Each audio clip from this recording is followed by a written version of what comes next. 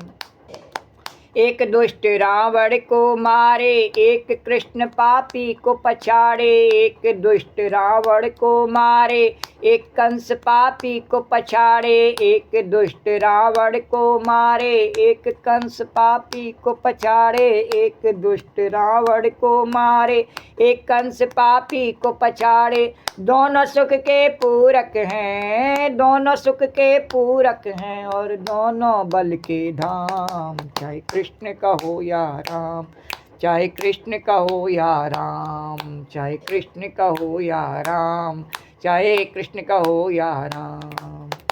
एक जानकी संग विराजे, एक राधिका के संग साजे। एक जानकी संग विराजे, एक जानकी संग विराजे। एक राधिका के संग साजे। एक जानकी संग विराजे, एक राधिका के संग साजे। एक जानकी संग विराजे, एक राधा के संग में साजे।